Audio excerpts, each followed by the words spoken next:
गीता पढ़ने का सही नियम क्या है? इन 4 चरणों से गुजरने के बाद ही मिलता है जीवन का पूर्ण ज्ञान। भगवत गीता के पाठ से व्यक्ति को काम व कर्म के बारे में सीख मिलती है। इतना ही नहीं, हमारे हर प्रश्न का उत्तर गीता में समाहित है। आप जितनी बार इसका पाठ करेंगे, आपको कुछ नया सीखने को मिलेगा। श्रीमद्भागवत गीता हिंदू धर्म का एक पवित्र ग्रंथ है। गीता में 18 अध्याय और 700 श्लोक हैं, जो सभी महत्वपूर्ण हैं।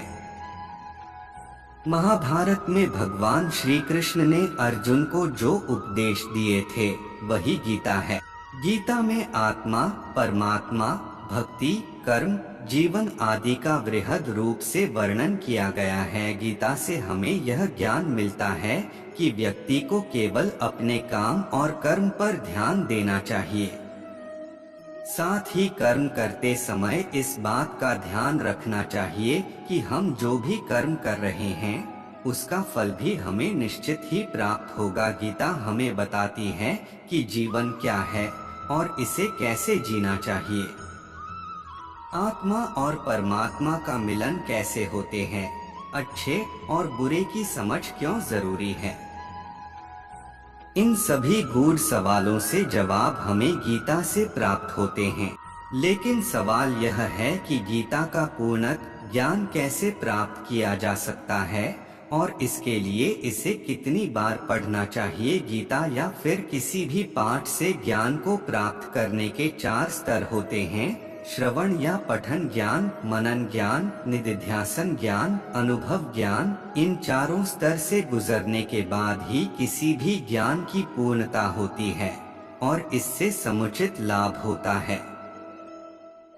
इसका अर्थ यह है कि आप पहले पढ़ते या सुनते हैं, इसके बाद पढ़े सुने ज्ञान के बारे में चिंतन व मनन करते हैं। यदि वह आपको ठीक और उपयोगी लगती है, तब उसका अभ्यास कर उसे अपने जीवन में उतारते हैं और आखिर में उस ज्ञान का प्रतिफल आपको मिलता है। किसी भी ज्ञान को आप पढ़कर या सुनकर छोड़ देंगे, उसे अपनाएंगे नहीं, तो उसका फल कैसे मिलेगा। यही बात गीता पर भी लागू होती है। जब हम गीता पढ़कर उसके उपदेशों को जीवन में उतारेंगे, तो निश्चित ही सुपरिणाम सामने आएगा। कितनी बार पढ़ना चाहिए श्रीमद्भागवत गीता और क्या है इसके लाभ? जब हम पहली बार गीता पढ़ते हैं, तो इसे हम एक अंधे व्यक्ति के रूप में पढ़ते हैं। यानी हमें केवल इतना ही समझ पाते हैं कि कौन किसके पिता, कौन किसकी बहन और कौन किसका भाई है। पहली बार गीता पढ़ने पर इससे ज्यादा कुछ समझ में नहीं आता। जब हम दूसरी बार गीता पढ़ते हैं, तो मन में कुछ सवाल जागृत होंगे कि ऐसा क्यों किया गया या वैसा क्यों हुआ। जब हम तीसरी बार गीता पढ़ेंगे, तो इसके अर्थ को समझने लगेंगे। हालांकि हर व्यक्ति को इसका अर्थ अपने तरीके से ही समझ आएगा। जब चौथी बार हम गीता पढ़ेंगे, तो हर एक पात्र से जुड़ी भावनाओं को समझ पाएंगे।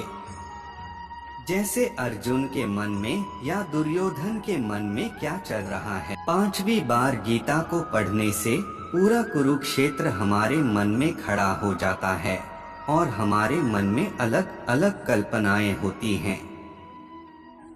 6वीं बार गीता पढ़ने से हम भगवान को अपने सामने अनुभव करने लगते हैं और हमें ऐसा लगता है कि भगवान हमारे सामने ये सब बता रहे हैं।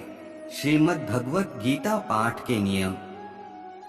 भगवत गीता पढ़ने के लिए सुबह का समय सबसे उत्तम माना जाता है, क्योंकि इस समय मन, मस्तिष्क और वातावरण में शांति व सकारात्मकता होती है।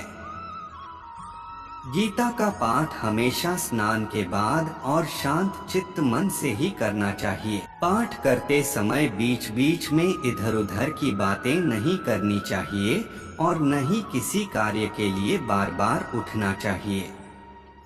साफ सफाई वाले स्थान और जमीन पर आसन बिछाकर ही गीता का पाठ करना चाहिए। गीता के प्रत्येक अध्याय को शुरू करने से पहले और बाद भगवान श्री कृष्ण और गीता के चरण कमलों को स्पर्श करना चाहिए। जय श्री कृष्ण।